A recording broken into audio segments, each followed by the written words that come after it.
Magandang araw mga kaderechan. Ito naman po ang inyong lingkod, Daniel Nobleza, dito sa paborito niyong programa every week, ang Derechahan sa podcast. Kamusta po kayo mga kaderechahan? Maraming salamat po sa mainit yung suporta kada linggo. Nasa episode 5 na po tayo ng ating paboritong podcast dito sa Facebook, Twitter, or X ngayon, YouTube at TikTok. Maraming salamat po. Ngayon po, magre-recap lang tayo sa mga nangyari itong nakalipas sa mga araw, lalo na ang pinag-usapang State of the Nation Address ni Pangulong Bongbong Marcos. Maraming mga nilatag ang Pangulo, pero may mga issue po tayong ating babalikan.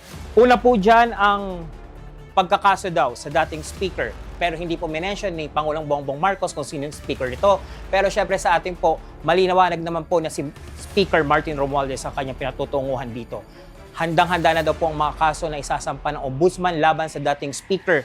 Nag-e-expect mo ang taong bayan, tototohanin kaya ito ng gobyernong ito, nakasuhan na nga si dating speaker. Ang pahayag naman ni dating speaker Martin Romualdez na ginagalang niya, tirerespeto niya ang gulong ng hustisya sa ating bansa at haharapin niya kung anumang kaso ang isasampa ng ombudsman. Pangalawang babalikan natin ang mabilis daw na internet dito sa ating bansa. Pinagyabang ni Pangulong Bongbong Marcos na bumilis at may pinakamura na daw na internet dito sa Pilipinas. Kayo mga kaderechahan, ano ba ang reaksyon nyo hinggil dyan sa internet, sa signal ng mga telepono ninyo? Gumanda na nga ba dito sa mga nakalipas sa taon sa pamamahala ni Pangulong Bongbong Marcos? Pangatlo niyang sinabi ay pagbaba ng mga tax doon sa mga low income, no? Ang target yata ngayon, yung may mga income per year na 350,000, ibababa na daw ng Pangulong Bongbong Marcos at ng Kongreso. Hinihiling niya sa Kongreso na ibaba na ito. Maasa tayo, ano nga bang gagawin ng Kongreso sa 2 taon na lamang ng Pangulo? Matutupad ba ito? At syempre, ang pinakananabikan ng mga taong bayan, ang pagtanggal daw ng system loss sa mga electrical bill natin at yung tax at pag-revise ng EPIRA law. Ano nga ba magiging reaksyon ng mga kaderechahan natin dyan? Siyempre tayo, nawa, tanggalin na nga talaga ang system loss na yan na pinapasa ng mga consumer. Pero itong mga nakalipas na oras ay nagpahayag naman si Meralco Chairman, Manny Pangilinan, na saan daw kukunin kung sakali daw tanggalin ang system loss na pinapasa ng mga consumer o mga nag-a-avail ng Meralco o electric company, saan daw kukunin yung system loss? Bakit ang taong bayan ang problema, Mr. Pangilinan? Hindi ba dapat ang Meralco humanap ng paraan para masugpo yung mga pagnanako ng kuryente, pagkawala ng kita ng Meralco, hindi ipasan sa mga consumer nito? At nawa naman, talagang totohanin na ng Kongreso ang pagrepasa sa EPIRA law, ang pagtanggal ng tax na pinapasa ng mga consumer ng Meralco o iba pang electric company, at sana makahanap na ng magandang solusyon hinggil dyan sa system loss na yan. Nananawagan po tayo kay Pangulong Bongbong Marcos, Sir, sana naman po panindigan natin ang ipinangako natin sa SONA na sana tanggalin na yung system loss dahil pagod na po kaming mga consumer hinggil po dyan. Ngayong buwan nga po doon sa mga Meralco na subsidiary ng Meralco, yung mga consumer ng Meralco, customer ng Meralco, yung pinaka-term na exact, 16 po per kilowatt ang sisingilin sa atin ngayon. Masyashock po talaga kayo sa mga bill ninyo. Ang rason, pagtaas ng langis, mga VAT o mga tax, yung senior citizen ay pinapasa rin dyan sa bill natin, yung mga beneficiaryo ng 4Ps, tayo din, ang pinagpapasa ng gobyerno. Nagpapasalamat naman si Secretary Gatchalian DSWD sa mga nagbabayad ng Meralco consumer. Pero ang tanong naman natin, paano naman din yung mga kababayan nating pagod na magtipid, pero ang bill nila sumisirit pataas, na parang rocket, at papasukin din natin yung issue na yan. Maging proud na ba kayo mga kaderechahan na nangako na si Pangulong Bongbong Marcos sa 2027 meron ng rocket ang Pilipinas, pero hindi yata na ipaliwalag ng Pangulo kung para saan po ang rocket na gusto niyang i-launch sa Cagayan. Ipinagyabang, pinagmalaki ng Pangulong Bongbong Marcos ang rocket na daw ilo-launch ng Pilipinas sa 2027. Ang katanungan po ng mga kababayan natin, sa panahon ng oil crisis at sa panahon na maraming nagugutom at ang yung pinangakong 20 pesos na bigas, dapat nga bang unahin natin yung rocket na ilo-launch ng Pilipinas sa outer space? Para bang sinasabi rin ng ibang mga netizen, mga kaderechahan natin, para na ba tayong North Korea na Imbes na tugunan yung kagutuman ng mga kababayan nila, mas proud pa silang naglo-launching ng rocket.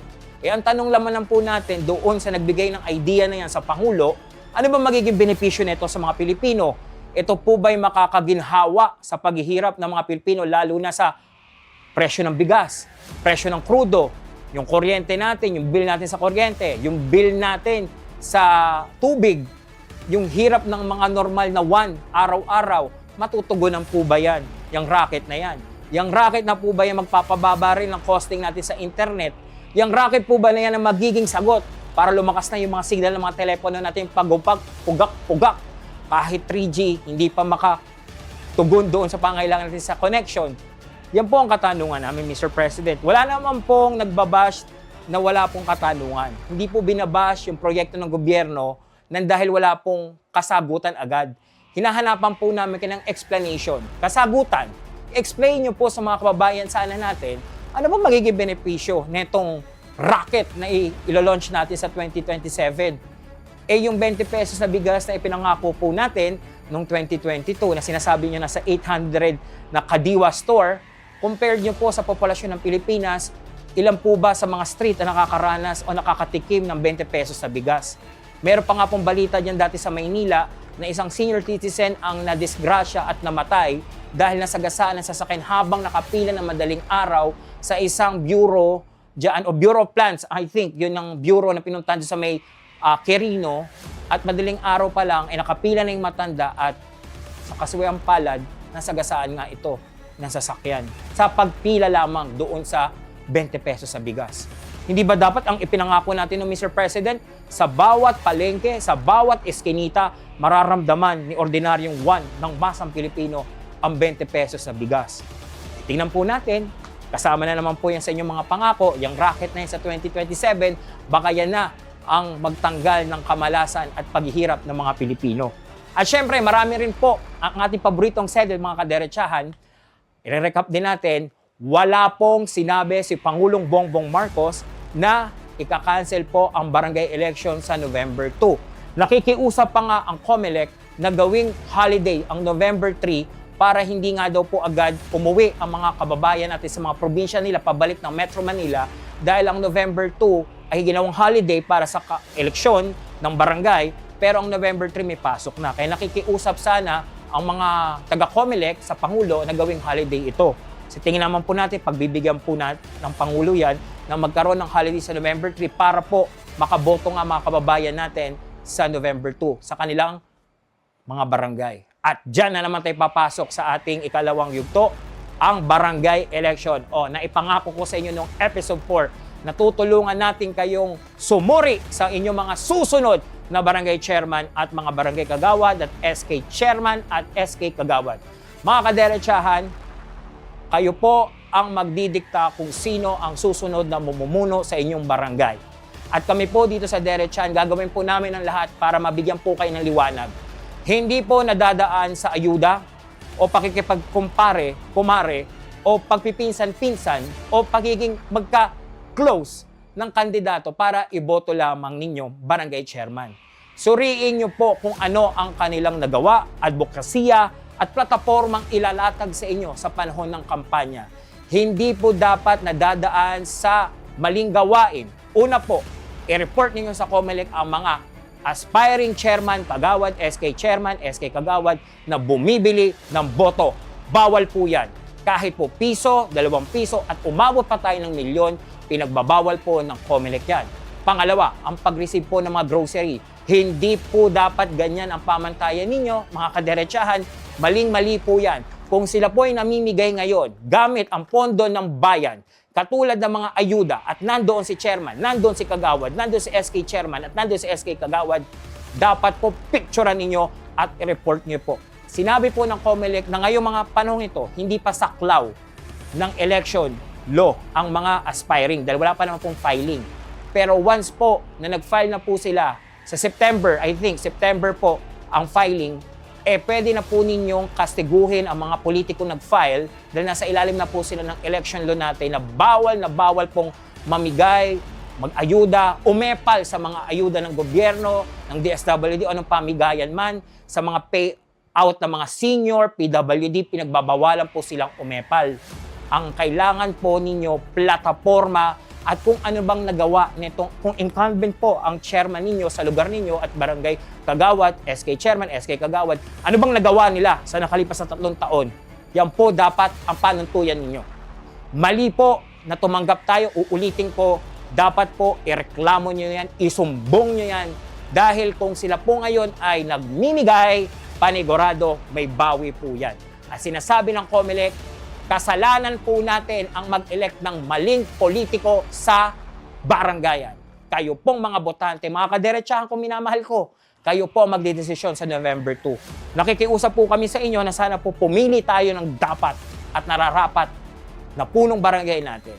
Dahil sinasabi nga namin, ang barangayan, ginawa yan para maibsan ang national government, ang local government sa maraming trabaho nito. Dahil ang inyong punong barangay, siya po dapat ang pinaka-basic na gobyerno sa inyong barangay. Siya po dapat nag-i-implement ng batas. Lalo na po yung mga issue ng obstruction, natalakay na natin yan nung episode 4. At sana po, si chairman maging neutral sa mga issue pang barangay at sana huwag gamitin ni chairman ang kanyang posisyon para manggipit at maging makapangyarihan lamang at umupo sa barangayan para sa pangalan lamang. Sa susunod nating episode, ano nga ba ang mga kwalifikasyon ng pagiging barangay chairman, barangay kagawad, SK chairman at SK kagawad. Mga kadiretsa, maging matalino po tayo itong eleksyon na ito dahil 4 na taon po silang manunungkulan, sa 2030 pa po sila bababa. Sa December, sa maboboto nyo po sa November 2, sa December 1 po, sila po ay uupo na at matatapos po ang kanilang termino sa December 1, 2030. Kaya maging matalino po tayo. At ang susunod po nating diretsahan, magbabalik po tayo. Huwag po kayong bibitiw.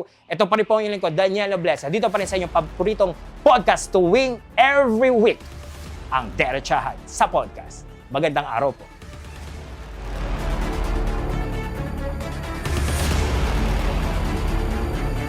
Nagbabalik po tayo mga kadiretsahan. Maraming salamat pa rin sa inyong masugid na pagsuporta sa kada episode ng Diretsahan sa podcast, episode 5 na. At ngayon naman, nakalimutan pala natin kanina sa topic natin, yung pag-recap natin sa SONA ng Pangulo. Nakalimutan nga po ng Pangulo na bigkasin ang hinggil naman sa drug cases or drug rate natin sa bansa at ang crime rate natin.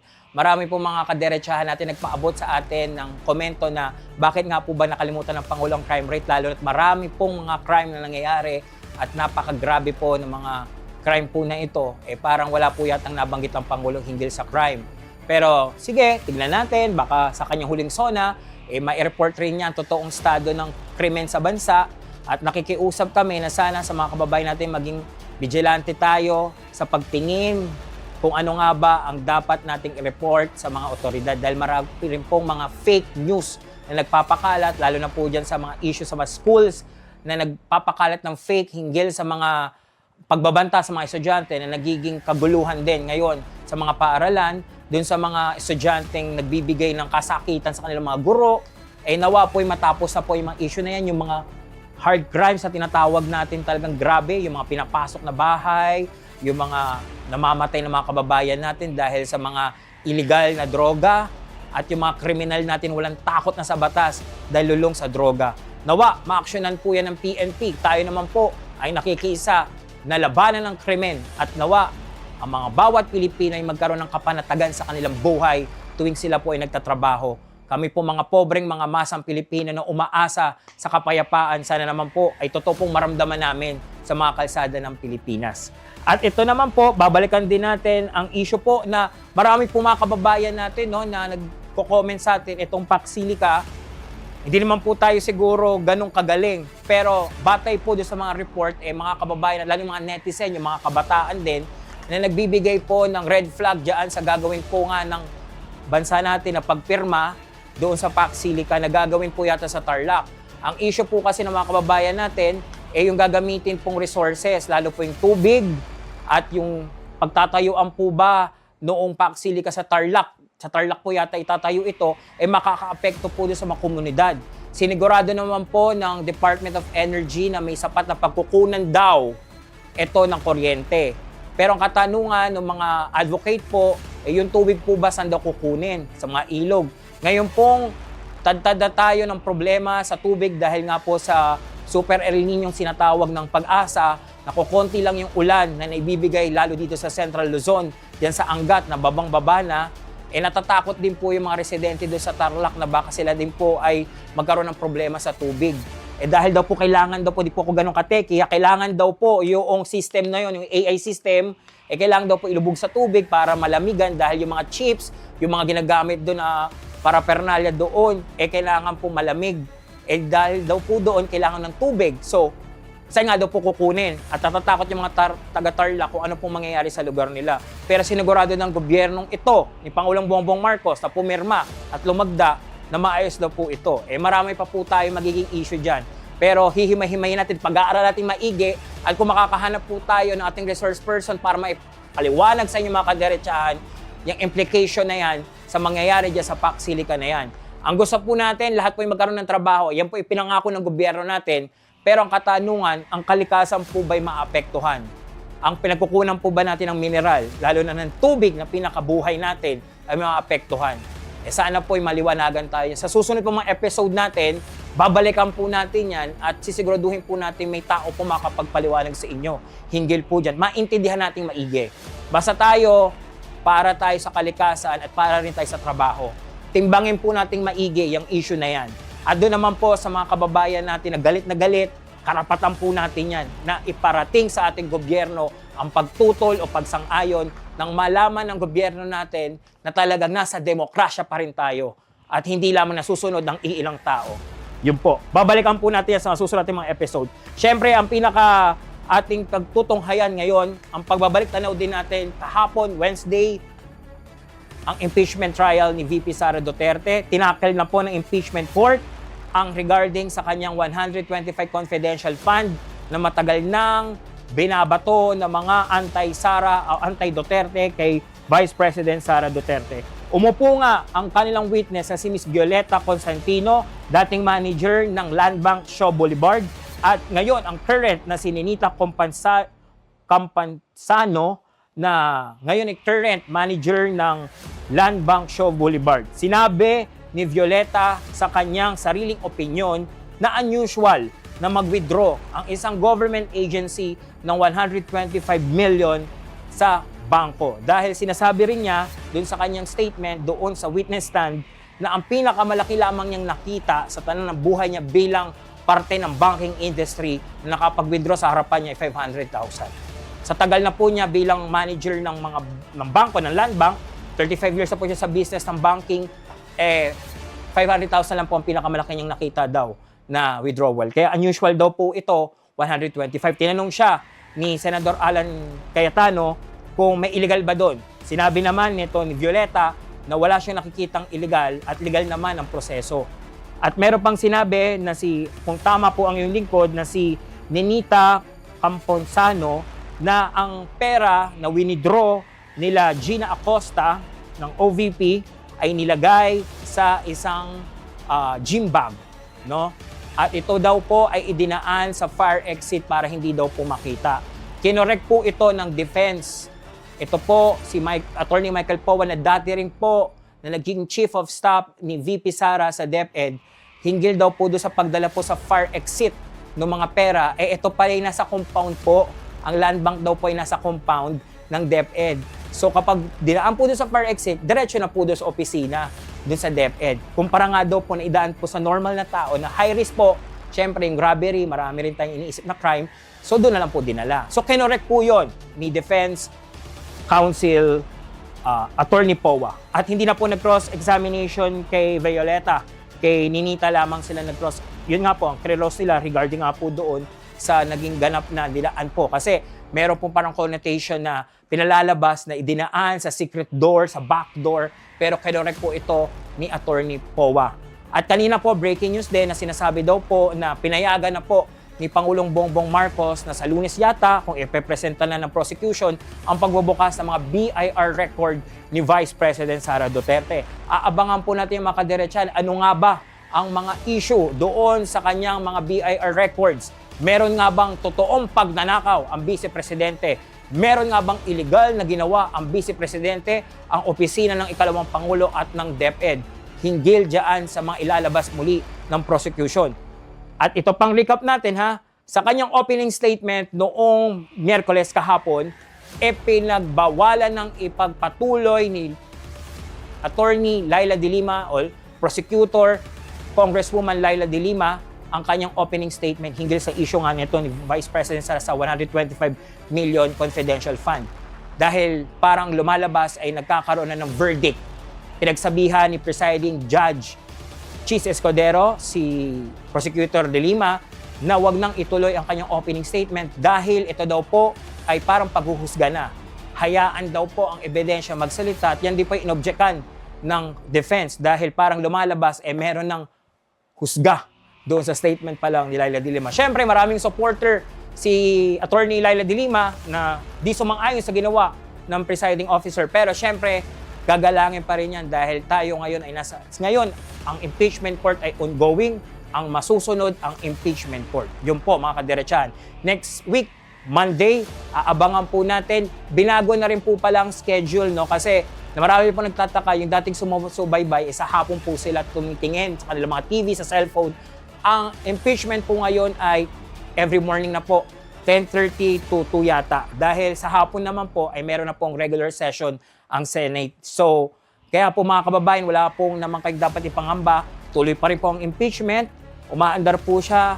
Ngayon po hinihiling po ng mga senador natin dahil sobrang nga daw pong traffic. 10:30 daw po simulan.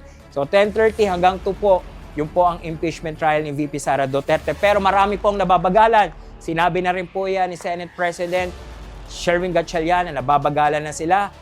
Sinabi na rin po yan ni Senate Minority Leader at Senator Judge Alan Cayetano na nababagalan sila. So kung ganito daw yung takbo ng impeachment, talagang baka umabot daw to ng taon. At wag naman sana, dahil de-deprive na rin si Vice President sa kanyang hustisyang gusto. So dapat sa ruling nga ng mga abogado natin, ng mga justices, mabilis dapat ang pag-execute ng hearings para makuha rin natin agad yung hustisyang hinihingi.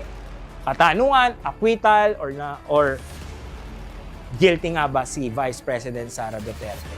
Next week po yan, mga kadiretsahan, babantayan po natin yan, hihimay-himayin din natin yung issue na yan. Mga kadiretsahan, ako po muli nagpapasala sa aking mga kasamahan na araw-araw nakikipag-usap sa atin para po mairaos natin ang kada episode ng Derecha. Nagpapasalamat po kami, episode 5 na tayo. At nakikiusap pa rin po ang inyong lingkod, mga kadiretsahan. Huwag po kayong bibitiw. Lagi po kayong tumutok every week dito sa inyong paboritong kadiretsahan. Tuwing every week na, no? Daniel Noblesa, ang inyong kadiretsahan dito sa Derecha ni Noblesa sa podcast. Episode 5 na. Goodbye!